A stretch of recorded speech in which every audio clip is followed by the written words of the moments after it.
Isang dasal para sa aking buong pamilya. Panginoon, maraming salamat sa aking pamilya. Maraming salamat at lagi silang andyan. Sila po ang aking inspirasyon, ang aking lakas. Sila po ang nagiging kakampi ko sa mga pagsubok ng buhay at laging nakaalalay kapag kailangan ko ng suporta. Lord, kasama po ng aking dasal na ito na mas mapalapit sila sa iyo, mas makilala ka nila, mas malaman pa nila ang iyong kabaitan, kasama ng nakita nila sa aking buhay na ikaw ang pinagkukunan ko ng lakas sa araw-araw.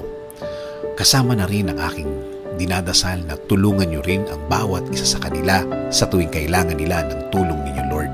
Tulad na lang ng pagtulong na ginagawa mo para sa akin. Every time na kailangan ko po ng tulong niyo, palagi niyo silang samahan at protektahan sa lahat ng oras. Alam ko po na napakadelikado na sa labas at kailangan nila ng proteksyon ninyo sa mga buhay nila, kasama na ang kani-kanilang mga trabaho. Ikaw, Panginoon, ang nakakaalam ng lahat ng kanilang pinagdadaanan. Alam mo kung anong mga pagsubok ang dumadating sa kanila. At alam ko, Lord, na ikaw lang ang makakatulong at makakasuporta sa kanila dahil alam mo ang kani-kanilang mga buhay.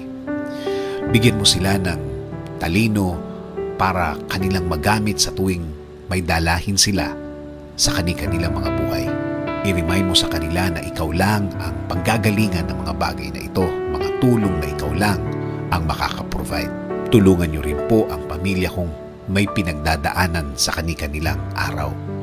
Mga taong ayaw magsalita tungkol sa kanilang mga problema at nagdesisyon na lang na manahimik na lamang and decided to keep it to themselves.